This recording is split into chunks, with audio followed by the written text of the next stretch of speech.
مشل نے کہا اور پھر اس نے محسوس کیا کہ جیسے اس کے کاندھے سے لگا اذان سو چکا ہے۔ اس نے اذان کے چہرے کی جانب دیکھا، وہ سو چکا تھا۔ اس نے آگے بڑھ کر تیر سے اسے بستر پر لٹا دیا۔ عبید احمد نے اذان کی جانب دیکھا تو بولے، اتنے دنوں سے مسلسل روتا رہا تھا، نہ خود آرام کیا نہ ہمیں آرام کرنے دیا، اور اب دیکھو تمہارے کاندھے سے لگ کر کیسی میٹھی نیند سو گیا ہے۔ یہ تو بچہ ہے عبید بھائی، جیسے تیسے بہل ہی جاتا ہے۔ وہاں تو ایک ماں ہے، اس کا کیا حال ہو رہا ہوگا۔ کبھی خیال آئے تو لینے آ جائیے گا صنم آپی کو۔ صنم نے آخری بات ذرا وقفے کے بعد کہی۔ وہ پلٹ کر باہر نکلنے کے لیے دروازے کی جانب بڑھی، اور اس سے پہلے کہ وہ کمرے سے چلی جاتی عبید احمد پیچھے سے بولے، رکو مشل، میری بات تو سنتی جاؤ۔ مشل عبید احمد کی بات سن کر رکی، لیکن پلٹی نہیں۔ شاید اسے اپنے آنسو چھپائے رکھنا چاہتی تھی۔ پیچھے سے عبید احمد بولے، صنم سے کہنا وہ کل تیار ہے، میں اسے لینے آؤں گا۔ یہ سنتے ہی مشل پلٹی۔ اس کی آنکھوں میں اب خوشی کے آنسو تھے، اور اس نے ایک ہاتھ بڑھا کر اپنے آنسو پوچھے اور مسکراتے ہوئے بولی، شکریہ عبید بھائی۔ ارے پگلی، بہت آنسو بہا لیے، اب اور نہیں۔ عبید نے آگے بڑھ کر مشل کے سر پر ہاتھ رکھا اور اسے اپنے کاندھے سے لگا لیا۔ باب 27۔ عبید احمد کے گھر سے نکل کر مشل سیدھی اپنے گھر پہنچی۔ رحمان بابا نے بڑا آہنی دروازہ کھولا تو مشل گاڑی سیدھی کارپورچ میں لے گئی۔ رحمان بابا اب دروازہ بند کر کے پلٹ کر مشل کی گاڑی کی جانب ہی دیکھ رہے تھے۔ جب مشل گاڑی سے یوں تیزی سے کودی اور بھاگتی ہوئی ہال کی جانب بڑھی کہ یہ سب دیکھ کر رحمان بابا کی آنکھوں میں آنسو آ گئے۔ وہ ہمیشہ اپنی کسی کامیابی یا بڑی خوشی پر یوں ہی گھر پہنچنے پر گاڑی سے کودتی اور پھر خوشی سے چیختی چلاتی ہال میں داخل ہو جایا کرتی تھی۔ رحمان بابا نے اپنے کاندھے پر پڑے رومال سے آنسو پہنچے اور پھر وہ آہستہ آہستہ دوڑتے ہوئے ہال کی جانب بڑھ گئے۔ فاطمہ بی، صنم آپی، سکینہ، بابا جانی، طلحہ بھائی، مشل نے ہال میں پہنچ کر سبھی کو پکارنا شروع کر دیا تھا۔ اسی وقت رحمان بابا بھی ہال میں پہنچے۔ رحمان بابا، سب کو جلدی سے بلائیے۔ مشل نے رحمان بابا کو ہال میں داخل ہوتے ہی دیکھ کر کہا، ہاں ہاں بی بی جی، ہم ابھی سب کو بلاتے ہیں۔ رحمان بابا ایک بار پھر سے رومال سے آنسو پونچھتے ہوئے آہستہ آہستہ دوڑتے ہوئے فاطمہ بی کے کمرے کی جانب بڑھے۔ عبید احمد کے صنم کو معاف کر دینے اور اسے واپس گھر لے جانے کی مشل کو اس قدر خوشی ہو رہی تھی کہ وہ جسے پل بھر کو اپنا غم بھی بھول گئی تھی۔ پھر دیکھتے ہی دیکھتے سبھی ہال میں جمع ہونے لگے۔ صنم سب سے آخر میں ہال میں پہنچی۔ مشل، کیا ایسے حالات میں ہم کسی خوشخبری کی بھی توقع رکھ سکتے ہیں؟ فاطمہ بی نے ایک نظر صنم پر ڈالی اور پھر پوچھے ہوئے انداز میں کہا، بالکل فاطمہ بی، ایک ایسی ہی خوشخبری ہم اپنے ساتھ لے کر آئے ہیں۔ اللہ میاں نے ہماری سن لی ہے۔ پھر مشل نے جلدی سے وہ خوشخبری سب کو بتا دی۔ عبید بھائی کل صبح صنم آپی کو لینے آ رہے ہیں، یہ کہہ کر وہ خاموش ہو گئی، کیونکہ کسی کے چہرے پر بھی کوئی خوشی کے آثار دکھائی نہیں دے رہے تھے۔ وہ یوں ہی سراسیمہ کھڑی تھی جب صنم غصے سے بولی، مشل، میں نے کہا تھا کہ تم عبید احمد کی طرف نہیں جاؤ گی، پھر تم کیوں گئی وہاں؟ مشل صنم کی بات سن کر بھی خاموش رہی۔ مشل سے کوئی جواب نہ پا کر صنم اپنے کمرے کی جانب چلی گئی۔ صنم کے رویے سے مشل کو دکھ پہنچا اور وہ فاطمہ بی سے مخاطب ہوئی، فاطمہ بی، آپ ہی سمجھائیے صنم آپی کو، وہ اچھا نہیں کر رہی۔ مشل کی بات سن کر فاطمہ بی بولی، میں کچھ نہیں جانتی مشل، کیا اچھا ہے اور کیا برا۔ فاطمہ بھی اپنے گھٹنوں پر ہاتھ رکھ کر اٹھی اور بجھی بجھی سی اپنے کمرے کی جانب چلی گئی۔ مشل نے فاطمہ بی کو جاتے دیکھا تو اسے بہت دکھ ہوا۔ اس نے سوچا تھا کہ یہ خبر سن کر سب خوش ہو جائیں گے اور یوں گھر پر چھائے یاسیت کے بادل کچھ تو کم ہوں گے، لیکن ایسا کچھ نہیں ہوا تھا۔ الٹا صنم یہ سن کر مشل سے خفا ہو گئی تھی۔ رحمان بابا، سکینہ نے مشل کو یوں پریشان دیکھا تو انہوں نے اسے تسلی دی اور کہا، صبح عبید احمد صنم بی بی جی کو لینے آئیں گے تو وہ خود سب کو سمجھا لیں گے۔ مشل نے رحمان بابا اور سکینہ کی یہ بات سنی تو اسے پھر سے امید ہونے لگی۔ اگلے روز صبح عبید احمد اپنی والدہ عابدہ اور بیٹے اذان کے ساتھ صنم کو لینے پہنچا تو اذان سب سے آگے دوڑتا ہوا ہال میں آ گیا اور اپنی طوطی زبان میں شور مچانے لگا۔ صنم نے کہیں اپنے کمرے میں اذان کی آواز سنی تو پہلے اس نے اسے اپنا وہم سمجھا، لیکن پھر مسلسل اذان کی آوازیں آتی سن کر وہ بھاگتی ہوئی ہال میں آئی تو عبید احمد نے اذان کو اٹھا رکھا تھا۔ ساتھ میں اس کی آنٹی عابدہ بھی کھڑی تھی۔ اذان اپنی ماما کو سامنے پا کر خوشی سے چیخنے چلانے لگا۔ عبید احمد نے اسے فوراً نیچے اتارا تو وہ دوڑتا ہوا صنم کے پاس جا پہنچا۔ صنم کی بھی ایسی حالت ہو رہی تھی جیسے کئی برسوں کی پیاسی ممتا نے آج اسے اپنے جگر کو دیکھا تھا۔ اس کی آنکھوں میں آنسو آ گئے تھے۔ اذان کو اٹھائے اس نے چومتے ہوئے اپنی باہوں میں بھر لیا۔ عابدہ آگے بڑھی، اس نے شفقت سے اپنا ہاتھ صنم کے سر پر رکھا تو پھر وہ دونوں روتے ہوئے ایک دوسرے سے لپٹ گئیں۔ اب سبھی گھر کے افراد ہال میں جمع یہ منظر دیکھ رہے تھے اور سبھی کی آنکھیں نم ہو گئی تھیں۔ عبید احمد صنم کے پاس آیا اور کہنے لگا، اذان تمہارے بغیر نہیں رہ سکتا صنم۔ صنم نے عبید احمد کی جانب دیکھا جیسے پوچھ رہی ہو، عبید کیا تم میرے بغیر رہ سکتے ہو؟ پھر اس کی بات کا جواب اسے عبید کی آنکھوں سے مل گیا. نہیں صنم, میں بھی تمہارے بغیر نہیں رہ سکتا. صنم پھر ایک طرف خاموش کھڑی مشل کی جانب بڑھی. مشل, مجھے معاف کر دو, میں بہت غصے میں تھی جو تمہیں سمجھ نہ سکی. صنم نے کہا تو مشل بولی, آپ ہی اپنے سے کیسی معافی, آپ اپنے گھر میں خوش رہیں, ہمارے لیے اس سے بڑھ کر کوئی خوشی نہیں ہو سکتی. بابا جانی کے بعد تم گھر میں سب سے زیادہ ہمت والی ہو مشل, صنم نے مشل کی تعریف کرتے ہوئے کہا. اب سب کو طلحہ اور عدنان بشیر کا انتظار تھا. طلحہ تو اسکول گیا تھا جبکہ عدنان بشیر اپنے دفتر میں تھے. پھر شام کو سبھی کے اکٹھے ہونے پر صنم سب سے رخصت لے کر اپنے گھر چلی گئی. رات کو جب مشل اپنے کمرے میں تھی, نہ جانے کیوں آج اس کا دل شہریار سے بات کرنے کو چاہ رہا تھا. اس کا دل چاہ رہا تھا کہ وہ یہ خوشخبری شہریار کو بھی بتائے کہ صنم آپی اپنے گھر ہنسی خوشی واپس پہنچ گئی ہیں. ایک دو بار اس نے شہریار کا نمبر ڈائل بھی کیا, لیکن پھر بیل جانے سے پہلے ہی اس کا ارادہ بدل جاتا اور وہ کال کاٹ دیتی. پھر اس کے دل میں شہریار کے لیے نفرت ابھرنے لگی. اس کی نگاہوں کے سامنے وہ منظر پھر سے ابھرنے لگا جب صالحہ بیگم مشل کے کاغذات پر دستخط کرنے پر شہریار کو اپنے ساتھ لے جا رہی تھی. اور اس نے ایک بار بھی رک کر اپنی مما کو سمجھانے کی کوشش نہیں کی تھی. وہ چاہتا تو رک کر مشل کا ساتھ دیتا, لیکن اس نے ایسا نہیں کیا. یہ سوچتے ہوئے اس کے دل میں شہریار کے لیے نفرت اور بھی شدید ہونے لگی تھی, اور نہ چاہتے ہوئے بھی اس کی آنکھیں برسنے لگی تھی. ایسے ہی بہتے آنسوؤں کے ساتھ اس نے سوچا وہ ایک بار شہریار سے ضرور پوچھے گی کہ یہ تم ہی تھے شہریار جسے اپنے جرم عشق پر ناز تھا. باب 28. اگلی صبح جب عدنان بشیر اپنے دفتر چلے گئے اور طلحہ بھی اسکول جا چکا تھا, یوں گھر پر صرف فاطمہ بھی اور مشل ہی تھی. جب 11 بجے کے قریب صالحہ بیگم غصے سے پیر پٹکتی ہال میں داخل ہوئی. وہ ہال میں داخل ہوتے ہی غصے سے چلاتے ہوئے شہریار کو پکارنے لگی. شہریار بیٹا باہر آؤ, تمہاری مما آئی ہیں. فاطمہ بی نے جب یہ آواز سنی تو وہ فوراً اپنے کمرے سے ہال میں پہنچی, اور پھر صالحہ بیگم کو یوں شہریار کو پکارتے دیکھا تو ان کا دل جیسے دھک سے رہ گیا. فاطمہ بی کے ہال میں پہنچتے ہی صالحہ بیگم ان کے قریب آ کر بولی, کہاں ہے میرا بیٹا شہریار؟ فاطمہ بی نے یہ سوال سنا تو وہ تعجب سے بولی, شہریار سے ہمارا کوئی رابطہ نہیں بہن, آپ ادھر تشریف رکھیں.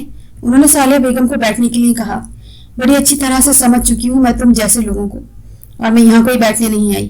صالحہ بیگم یہ کہہ کر پھر سے شہریار کو پکارنے لگی, جیسے اسے یقین تھا کہ شہریار انہی کے گھر ٹھہرا ہوا ہے.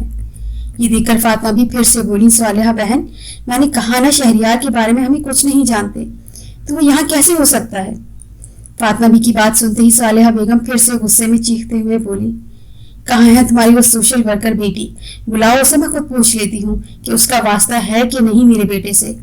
یہ سنتے ہی فاطمہ بھی جیسے التجا بھرے انداز میں بولی, آہستہ بولو بہن, میری بیٹی کی ابھی طبیعت ٹھیک نہیں, ڈاکٹر نے اسے آرام کرنے کا بولا ہے. اس نے کہیں یہ سب سن لیا؟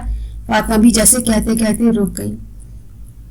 این اسی وقت جب فاطمہ بھی یہ الفاظ ادا کر رہی تھی, اوپر اپنے کمرے سے مشل بھی شور سن کر نیچے آ رہی تھی. لیکن پھر فاطمہ بھی کی بات سن کر وہ وہیں اوپر سیڑھیوں کے پہلے سرے پر رک گئی. وہ فاطمہ بھی کو اور دکھی نہیں کرنا چاہتی تھی, لیکن صالحہ بیگم تو آج کسی اور ہی ارادے سے آئی ہوئی لگتی تھی. اب اسے وہاں کھڑے صالحہ بیگم کی باتیں صاف سنائی دے رہی تھی. وہ اپنے سے بلند آواز میں بول رہی تھی, خوب, بہت خوب, تمہیں اپنی بیٹی کی بہت فکر ہے, اور میرا بیٹا جو کئی ہفتوں سے گھر نہیں پہنچا, مجھ پر کیا گزر رہی ہے تم نہیں جانتی. تم جیسے لوگ اپنی بیٹیوں کو گھر سے باہر یوں کام کرنے کے لیے اسی لیے بھیجتے ہیں تاکہ وہ شہر کی کسی امیر زادے کو پھانس لیں اور پھر باقی ساری زندگی تمہاری عیش میں گزرے. صالحہ بیگم کی یہ بات سن کر مشل سیڑھیوں پر جیسے لڑکھڑا سی گئی. وہ دیوار کا سہارا لے کر یوں کھڑی ہو گئی کہ کچھ باتیں تیر سے بھی زیادہ گھاؤ لگاتی ہیں, اور ایسے ہی گھاؤ صالحہ بیگم کی باتیں سن کر اس کے وجود کو چھلنی کر رہے تھے. تم لوگوں کو پیسہ چاہیے, بولو کتنا پیسہ چاہیے تم لوگوں کو؟ 1 کروڑ, 2 کروڑ, 4 کروڑ, لیکن میرے بیٹے کا پیچھا چھوڑ دو. یہ کہتے ہوئے صالحہ بیگم کے چہرے سے گھمنڈ اور غرور ٹپک رہا تھا, جبکہ مشل کا یہ سن کر دل چاہ رہا تھا کہ زمین پھٹے اور وہ اس میں سما جائے. ایسے ہی حالت فاطمہ بی کی تھی. وہ روتے ہوئے کہہ رہی تھی, ارے بہن بس کرو, خدا کے لیے بس کر دو, اب اور کچھ مت کہنا. پھر وہ ہاتھ جوڑتے ہوئے بولی, میرا رب جانتا ہے میں سچ کہہ رہی ہوں, ہم شہریار کے بارے میں کچھ نہیں جانتے. رہنے دو یہ مگر مچ کے آنسو, کسی اور کو دکھانا. تم صالحہ بیگم کو ابھی جانتی نہیں ہو. اگر تم لوگوں نے میرے بیٹے کا پیچھا نہ چھوڑا تو مجھ سے برا کوئی نہیں ہوگا. یہ دھمکی آمیز الفاظ کہہ کر صالحہ بیگم جیسے آئی تھی ویسے ہی غصے سے پیر پٹکتی باہر کی جانب چلی گئی. صالحہ بیگم کے جاتے ہی فاطمہ بھی اپنا آنسو سے تر چہرہ صاف کرتے ہوئے سیڑھیوں کی جانب دیکھنے لگی کہ کہیں مشل نے یہ باتیں سن نہ لی ہوں. پھر تسلی ہو جانے پر کہ مشل نے یہ باتیں نہیں سنی وہ اپنے کمرے کی جانب چلی گئی۔ مشل بھی بھاری ہوتے قدموں کے ساتھ اپنے کمرے تک پہنچی تو وہ شدید ذہنی اذیت سے دو چار لگ رہی تھی۔ تم جیسے لوگ اپنی بیٹیوں کو گھر سے باہر اسی لیے بھیجتے ہیں تاکہ وہ شہر کے کسی امیر زادے کو پھانس لیں اور پھر باقی ساری زندگی تمہاری عیش میں گزرے۔ کمرے میں پہنچ کر ابھی بھی اس کے ذہن میں صالحہ بیگم کی کئی باتیں گونج رہی تھیں۔ وہ اپنے سر کو دونوں ہاتھوں سے تھامے بستر پر جیسے ڈھہ سی گئی۔ تم لوگوں کو پیسہ چاہیے، بولو کتنا پیسہ چاہیے تم لوگوں کو؟ 1 کروڑ، 2 کروڑ، 4 کروڑ، لیکن میرے بیٹے کا پیچھا چھوڑ دو۔ اگر تم لوگوں نے میرے بیٹے کا پیچھا نہ چھوڑا تو پھر مجھ سے برا کوئی نہیں ہوگا۔ صالحہ بیگم کی یہ الفاظ کسی تیز دھار آلے کی طرح اسے اپنا وجود کاٹتے محسوس ہو رہے تھے۔ وہ بہت دیر تک تنہا بیٹھی روتی رہی۔ پھر وہ نیچے ہال میں آ گئی جہاں فاطمہ بھی پہلے سے ہی موجود تھی۔ مشل ادھر بیٹھو۔ فاطمہ بھی نے مشل کو آتے دیکھا تو کہا۔ مشل نے فاطمہ بھی کے قریب آتے ہی ان کے چہرے کی جانب دیکھا، کیسے کمال مہارت سے وہ اپنے زخموں کو چھپا رہی تھی۔ مشل فاطمہ بھی کے قریب بیٹھ گئی۔ فاطمہ بھی پھر سے بولی، مشل تمہاری فاؤنڈیشن کیسی چل رہی ہے؟ ٹھیک چل رہی ہے فاطمہ بھی، مشل نے مجھے انداز میں جواب دیا۔ فاطمہ بھی نے اسے یوں اداس دیکھا تو بولی، شام کو ہیری کو باہر لے جایا کرو مشل، آج کل تم بالکل اپنے کمرے تک محدود ہو کر رہ گئی ہو۔ فاطمہ بھی کی بات پوری ہونے تک مشل جیسے غصے سے پھٹ پڑی۔ بس کیجیے فاطمہ بھی، خدا کے لیے بس کیجیے، ہماری یہ فکر، ہماری وجہ سے آج وہ عورت آپ کی نیک نامی پر دھبا لگا کر چلی گئی اور آپ صرف ہماری فکر کرتی رہ گئی۔ فاطمہ بھی نے یہ سب سنا تو وہ چونکی۔ وہ تو چاہتی تھی کہ مشل کو یہ بات پتہ نہ چلے۔ مشل میری بچی، تم کچھ مت سوچنا اس بارے میں۔ صالحہ بیگم غصے میں لگ رہی تھی، اور غصے میں انسان کچھ بھی بول دیتا ہے۔ فاطمہ بھی نے جیسے مشل کو سمجھانے کے لیے کہا تاکہ وہ صالحہ بیگم کی باتوں کو دل پر نہ لے۔ فاطمہ بھی، ہم نے فیصلہ کیا ہے، ہم خود ہی شہریار سے رشتہ ختم کر دیں گے، ہم اس سے طلاق لے لیں گے۔ یہ کہہ کر مشل اٹھی اور فاطمہ بھی حیران ہو کر بولی، یہ کیا کہہ رہی ہو مشل؟ ابھی وہ اسی حیرانی میں مبتلا تھی کہ جب مشل اٹھتے ہی چکرا کر نیچے گری۔ مشل! فاطمہ بھی چیختی ہوئی مشل پر جھکی اور چلانے لگی، ارے کوئی پانی لاؤ۔ سکینہ فوراً دوڑتی ہوئی پانی لے کر آئی۔ سکینہ کے ہاتھ سے پانی لے کر فاطمہ بھی نے چند قطرے مشل کے منہ میں ٹپکائے، لیکن تب تک وہ ہوش میں آ چکی تھی اور اب ایک ہاتھ اپنے شکم پر رکھے شدید درد سے کر رہی تھی۔ فاطمہ بھی، ہمیں پیٹ میں بہت درد ہو رہا ہے، مشل تکلیف میں کہہ رہی تھی۔ ہائے میری بچی کو کیا ہو گیا؟ یہ کہتے ہوئے فاطمہ بھی نے جلدی سے سکینہ کے ساتھ مل کر مشل کو صوفے پر لٹایا، پھر وہ ڈاکٹر زوار کو کال کرنے لگی۔ عدنان بشیر اس وقت اپنے دفتر میں تھے، یہی وجہ تھی کہ زوار کو کال کرنے کے بعد فاطمہ بھی نے عدنان بشیر کو بھی کال کر دی تھی۔ تھوڑی ہی دیر بعد ایک کے بعد دیگر زوار اور عدنان بشیر گھر پہنچے۔ زوار نے درد سے بحال ہوتی مشل کا چیک اپ کیا اور کہا کہ مشل کو ہسپتال لے جانا پڑے گا۔ وہ کسی قسم کے تذبذب کا شکار لگ رہا تھا، اس لیے وہ ابھی کچھ بھی بتانا نہیں چاہتا تھا۔ مشل کو فوراً ہسپتال لے جایا گیا جہاں اسے داخل کر لیا گیا تھا۔ عدنان بشیر اسی ڈاکٹر کے پاس مشل کو لائے تھے جس نے مشل کا ایک گردہ صنم کے جسم میں ٹرانسپلانٹ کیا تھا۔ ڈاکٹر نے انہیں بتایا کہ مشل کی ایسی حالت گردے میں انفیکشن آ جانے کی وجہ سے ہوئی ہے، اور اس کی وجہ وہ خود ہے، کیونکہ اس نے مشل کو چند ہفتے مکمل آرام کرنے کی تلقین کی تھی۔ پھر ڈاکٹر نے ایک اور بری خبر سنائی کہ وہ ڈائلسس تو کر دیں گے جس سے مشل کی طبیعت چند روز سنبھل جائے گی، لیکن انہیں بالآخر مشل کی جان بچانے کے لیے ایک گردہ ٹرانسپلانٹ کروانا ہی پڑے گا۔ زوار نے جب مشل کا چیک اپ کیا تھا تو اسے اسی وقت محسوس ہو گیا تھا کہ یہ تکلیف مشل کو گردے کی وجہ سے ہو رہی ہے، لیکن اب ڈاکٹر کی زبانی یہ سن کر کہ مشل کو ایک گردہ ٹرانسپلانٹ کروانا پڑے گا اسے بہت دکھ ہوا۔ اس نے مشل کی ایسی حالت سے شہریار کو مطلع کرنے کے لیے فوراً کال کی، لیکن شہریار کا نمبر بند ملا۔ اسی رات مشل کو ڈائلسس جیسے تکلیف دہ عمل سے گزرنا پڑا۔ یہ اسے چند روز صحت تو مل گئی، لیکن عدنان بشیر اور زوار جانتے تھے کہ مشل کی یہ جان بچانے کے لیے ایک گردہ ٹرانسپلانٹ کروانا ہی پڑے گا، جس کے لیے انہوں نے اپنے طور پر بھرپور کوشش شروع کر دی تھی۔ عدنان بشیر مشل کو ڈائلسس سے اگلے ہی روز گھر لے آئے تھے۔ تھوڑی بہت رقم جو گھر بیچنے کی صورت میں ابھی ملنا باقی تھی، عدنان بشیر وہ رقم بھی لے ہی چکے تھے، جو کہ ڈائلسس جیسے مہنگے طریقہ علاج اور ادویات پر خرچ ہو رہی تھی۔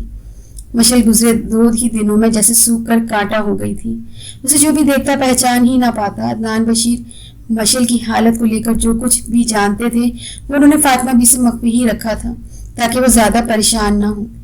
دفتر سے واپسی پر وہ روز مشل کے لیے اس کے پسند کے پھل لے کر آتے اور پھر اس کے پاس بیٹھ کر بہت دیر تک اس سے باتیں کرتے۔ ایسے ایک روز مشل کے پاس موجود تھے اور خود اسے پھل کاٹ کر کھلا رہے تھے جب دفعتاً مشل نے کہا، بابا ہمیں لگتا ہے ہم مرنے والے ہیں۔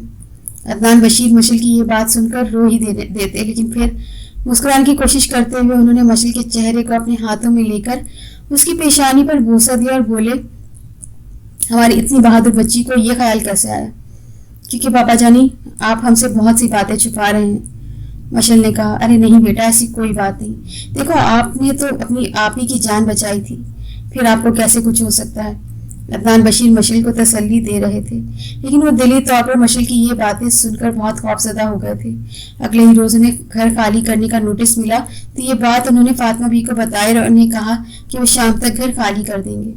انہوں نے چند روز پہلے سے ہی کہیں ایک فلیٹ کرائے پر لے رکھا تھا، کیونکہ وہ جانتے تھے کہ انہیں کسی بھی روز گھر خالی کرنا پڑ سکتا تھا۔ رحمان بابا اور سکینہ کو جب گھر خالی کرنے والی بات پتہ چلی تو وہ بچوں کی طرح روتے عدنان بشیر اور فاطمہ بی کے پاس آئے۔ صاحب یہ ہم کیا سن رہے ہیں؟ رحمان بابا نے اپنے آنسو پوچھتے ہوئے کہا، رحمان بابا زندگی میں اچھے اور برے دن تو آتے ہی رہتے ہیں، اب ہم آپ لوگوں کو کہاں سے کھلائیں گے جب کہ ہم خود کرائے پر جا رہے ہیں؟ عدنان بشیر کی یہ بات سنتے ہی رحمان بابا بلند آواز میں رونے لگے اور بولے، صاحب ہمیں اپنے سے جدا نہ کرو، ہم روکھی سوکھی کھا کر جیسے تیسے بھی گزارا کر لیں گے، لیکن ہم آپ کو نہیں چھوڑیں گے۔ رحمان بابا کی بیگم سکینہ کے بھی یہی الفاظ تھے۔ پھر کچھ دیر خاموش رہ کر عدنان بشیر بولے، رحمان بابا ہم آپ کو حالات اچھے ہوتے ہی پھر اپنے پاس بلا لیں گے، فی الحال آپ گاؤں واپس لوٹ جائیں، ہم نے آپ کی ٹرین کی ٹکٹس کا بندوبست کر دیا ہے۔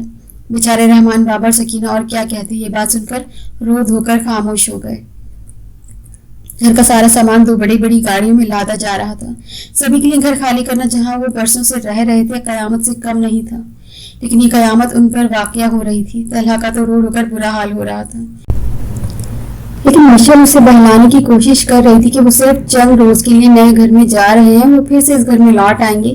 لیکن طلحہ کوئی بچہ نہیں تھا کہ وہ اس بات کو نہ سمجھتا کہ وہ اب اس گھر میں کبھی واپس نہیں آئیں گے۔ اور مشل کے لیے بھی اس گھر سے جڑی یادوں سے پیچھا چھڑانا کہاں آسان تھا۔ وہ ایک جانب تنہا کھڑی ایک بار سارے گھر کو یوں حسرت بھری نگاہوں سے دیکھ رہی تھی۔ اس کا بچپن سامنے لان میں لگے جھولوں پر جھولا جھولتے گزرا تھا۔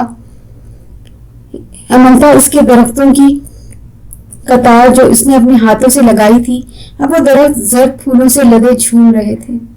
ایک طرف کونے میں بنا ہیری کا گھر، وہ بھلا کیسے بھلا پائے گی یہ سب؟ اب سارا ہی سامان گاڑیوں میں لادا جا رہا تھا۔ سبھی کارپوش میں کھڑے آخری بار ایک دوسرے سے الوداعی ملاقات کر رہے تھے۔ آج کے دن کا سورج بھی غروب ہوتے ہوتے بے حد اداس لگ رہا تھا، اس کے سنہری کرنیں جیسے خون کے آنسو بہا رہی تھی۔ رحمان بابا اور ان کے خاندان کے اسٹیشن تک جانے کے لیے رکشہ آ گیا تھا۔ وہ دونوں بار بار گھر کے ہر فرد سے مل رہے تھے۔ پھر عدنان بشیر نے سبھی کو گاڑی میں بیٹھنے کا اشارہ کیا۔ رحمان بابا، سکینہ اور ان کی دو چھوٹی بچیوں سے آخری ملاقات کر کے مشل جیسے ہی گاڑی میں بیٹھنے لگی، وہ چکرا کر گاڑی کے پچھلے پہیے کے پاس گری اور بے ہوش ہو گئی۔ سبھی چیختے چلاتے مشل کی جانب لپکے۔ فاطمہ نے مشل کا سر اپنی گود میں رکھا تو عدنان بشیر اس کے گال کو تھپ تھپا کر بولے، مشل بیٹی ہوش کرو۔ پھر انہوں نے جلدی سے ڈاکٹر زوار کو کال لگائی۔ زوار نے انہیں مشورہ دیا کہ وہ فوراً مشل کو ہسپتال لے جائیں، وہ خود بھی وہیں آ جائے گا۔ زوار سے بات ہونے کے بعد عدنان بشیر اور فاطمہ بھی مشل کو لے کر ہسپتال کی جانب بڑھ گئے۔ زوار اب ہسپتال کی جانب جا رہا تھا جہاں مشل کو لے جایا گیا تھا۔ وہ جانتا تھا کہ اتنے روز بیت جانے کے بعد بھی ابھی تک مشل کے لیے گردے کا بندوبست نہیں ہو سکا تھا۔ یہ مشل کی زندگی خطرے میں تھی۔ وہ راستے میں ہی تھا جب اس نے شہریار کا نمبر ملایا۔ خوش قسمتی سے آج شہریار کا نمبر بند نہیں تھا۔ جیسے ہی شہریار نے کال ریسیو کی، زوار نے اسے مشل کی ساری صورتحال سے آگاہ کیا اور اسے کہا کہ وہ وقت ضائع کیے بغیر ہسپتال پہنچ جائے۔ جب زوار ہسپتال کے دروازے پر پہنچا تو اسے شہریار بھی وہیں مل گیا۔ دونوں وارڈ کی جانب بڑھے۔ وارڈ تک جاتے جاتے زوار نے شہریار کو مشل کی زندگی کو لاحق خطرے سے آگاہ کر دیا تھا۔ وارڈ میں پہنچ کر شہریار زوار کے ساتھ کمرے میں داخل ہوا اور مشل پر نظر پڑتے ہی جیسے وہ تڑپ اٹھا۔ مشل نہایت کمزور ہو چکی تھی، اس کے آنکھوں کے گرد سیاہ ہلکے نمایاں دکھائی دے رہے تھے۔ ایک لمحے کو تو جیسے وہ اسے پہچان ہی نہ پایا تھا۔ وہ اس کے قریب جا کر بیٹھ گیا اور بولا، مشل میں شہریار۔ شہریار کی آواز سن کر مشل نے دھیرے سے آنکھیں کھولی۔ اس کی نظر شہریار پہ پڑی تو وہ بولنا چاہتی تھی۔ اس کے لب آہستہ سے ہلے لیکن وہ بول نہ سکی۔ اس نے پھر سے آنکھیں بند کر لی۔ شہریار کو لگا کہ اس کی ایک ہی نگاہ سب کہہ گئی تھی، جسے وہ پوچھ رہی تھی کہ یہ تم ہی ہو شہریار جسے جرم عشق پہ ناز تھا۔ وہ بے تاب ہو کر بولا، مجھے جاب مل گئی ہے مشل، اب میں اپنا گھر لوں گا اور پھر تمہیں اپنے گھر لے کر جاؤں گا۔ اب میں آ گئی ہوں، تمہیں کچھ نہیں ہوگا۔ میں تم سے بہت شرمندہ ہوں مشل، اس لیے تمہارے پاس نہ آ سکا۔ تم سے رابطہ نہ کر سکا. ہاں میں مانتا ہوں میں تمہارا مجرم ہوں. شہریار بول رہا تھا جبکہ مشل کی بند آنکھوں سے آنسو جاری تھے. پھر وہ ہاتھ جوڑتے ہوئے پاس کھڑے عدنان بشیر کی جانب بڑھا. بابا مجھے معاف کر دیں. عدنان بشیر چپ کھڑے رہے تو فاطمہ بھی کی جانب بڑھا. فاطمہ بھی نے پیار سے اس کے سر پر ہاتھ پھیرا اور پھر اپنے پلو سے روتے ہوئے منہ چھپا لیا. پھر شہریار زوار کو لے کر ڈاکٹر کے پاس پہنچا تاکہ وہ مشل کے حوالے سے معلومات لے سکے. ڈاکٹر انہیں بتا رہا تھا کہ دیکھیے ڈائلسس کے بعد ان کی جو حالت ہے انہیں اگر جلد سے جلد ایک کڈنی ٹرانسپلانٹ نہ کی گئی تو. ڈاکٹر کی بات پوری ہونے سے پہلے ہی شہریار نے کہا ڈاکٹر صاحب میں اپنا ایک گردہ دینے کے لیے تیار ہوں. اس نے جلدی سے کہا جیسے وہ ڈاکٹر کی اگلی بات سننے کا تصور بھی نہ کر سکتا تھا. پھر دیر نہ کیجیے مسٹر شہریار, ڈاکٹر نے کہا تو شہریار بولا میں تیار ہوں ڈاکٹر صاحب. شہریار کی بات سن کر زبان نے شہریار کے کاندھوں پر یوں ہاتھ رکھا جیسے اس کی ہمت بڑھا رہا ہو.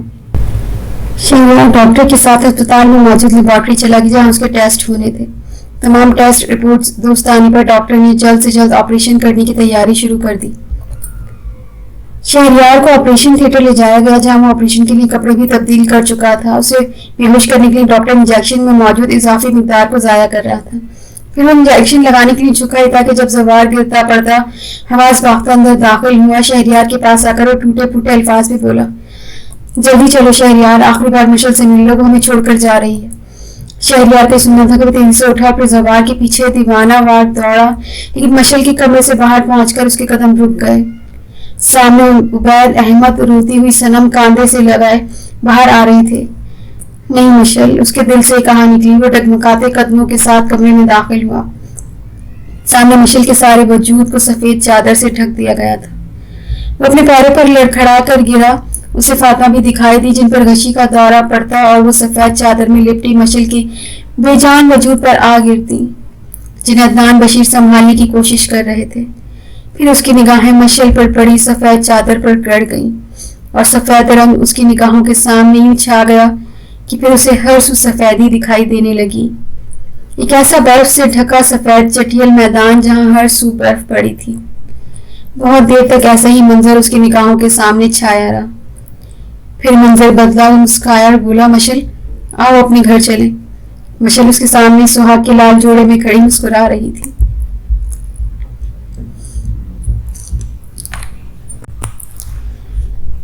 وہ مشل کی جانب بڑھا لیکن یہ دیکھ کر اس کا رنگ فک ہو گیا کہ مشل اس سے دور جا رہی تھی. دیکھتے دیکھتے وہ اس سے اتنا دور چلی گئی کہ اس کی نگاہوں سے اوجھل ہو گئی. یہ دیکھ کر وہ بےتاب ہو کر بچوں کی طرح رونے لگا. ایک ہاتھ آگے بڑھا کر اسی سمت دوڑنے لگا جس سمت اس نے مشل کو نظروں کے سامنے سے اوجھل ہوتے دیکھا تھا. اس کا ہاتھ بڑھا ہوا تھا. اس کے پاپا سفیان غوری نے تھام لیا جو پورے ایک ہفتے بعد قوم میں سے باہر آیا تھا. اس نے اپنے ارد گرد دیکھا تو یہ وہ منظر نہیں تھا. وہ پاگلوں جیسے چیخنے چلانے لگا. یہ دیکھ کر اس کی مما صالح بیگم پھوٹ پھوٹ کر رونے لگی. جب سفیان غوری نے ڈاکٹر کو بلانے بھاگے شاید اس لیے کہ ان کے بیٹے نے تو اپنا سب کچھ کھو دیا تھا, اب کہیں وہ اپنا جہان نہ کھو دے.